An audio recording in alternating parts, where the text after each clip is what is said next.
There's always gonna be another mountain. I'm always gonna want to make it move. It's always gonna be an uphill battle.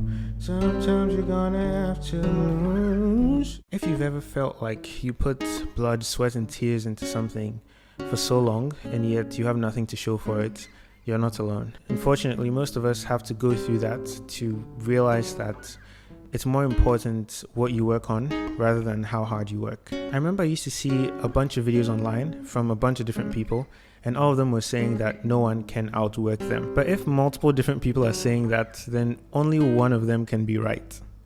There's 24 hours in a day. If you sleep 8 hours and you have 16 hours left, let's say you don't eat, you don't do anything else, you just work for 16 hours, you're only working as hard as everyone else who's working for 16 hours. So how do you outwork everyone else in the world? The fact is, we only have so much time in a day, and we only have so much energy to utilize that time. And so effort and just hard work is just not going to be enough to get us what we want.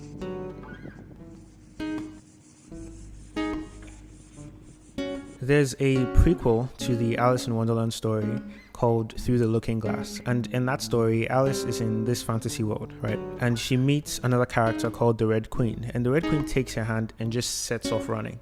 And so Alice is like moving full speed, trying to keep up with the Red Queen. And they just keep running for a long time, right? And then after a while, the Red Queen finally stops. Alice is completely out of breath, like she's just tired.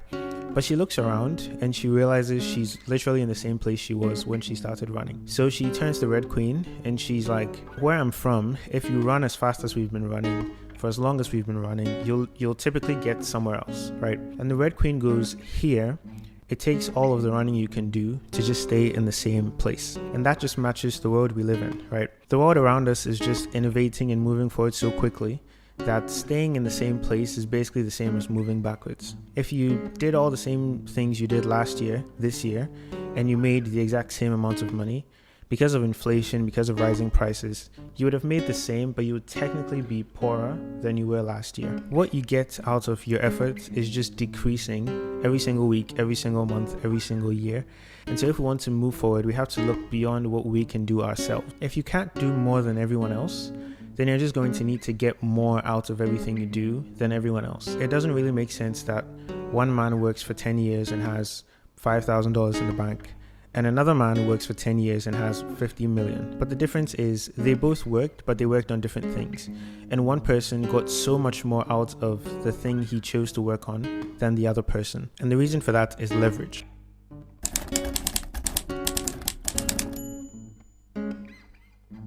Leverage is how you can benefit forever for something that you just do one time. It's like a musician who puts out a song and 10 years from now is still benefiting from that song. Think Mariah Carey.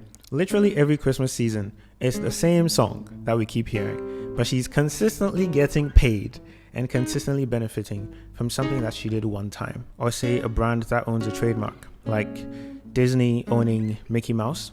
They made that show one time, and now they're consistently getting paid whenever the branding for that show is used on notebooks, it's used in movies, it's used in kids shows, and so on and so forth, even though it was only something that they had to work on one time. And so the real trick is, before we commit to something, we need to ask, is there a way I can approach this where I can consistently benefit from this thing without having to do it over and over and over again? An example from my life is I spend a lot of time learning, right?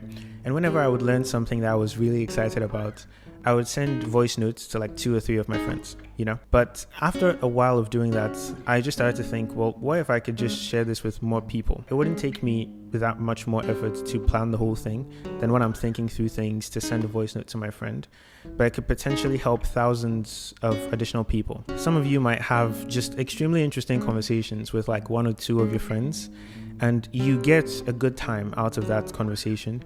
But if you were to record that and put that on a podcast, it could potentially change your life. It could give you opportunities that you never really even thought you were going to have. I watch gamers online and they make a full-time income from that, but they would be playing the games either way, even if they weren't recording it, right? But they're getting more out of the exact same effort. I used to watch videos on how to play chess, and the videos were literally just some guy who wanted to play chess, just playing it, but he just happened to record it and put it online. If you can create systems so that whatever you do continues to benefit you for the long term, and then you just do more of that thing, that's how you end up getting outsized returns as compared to people who just work to get something now. This idea has served me for a long time, and now I'm constantly trying to build more leverage into whatever it is I'm doing, so that I can do the things I'm interested in, I can do the things I enjoy, but I can continue to benefit from them for the long term. I hope you do the same, and I'll see you in the next one.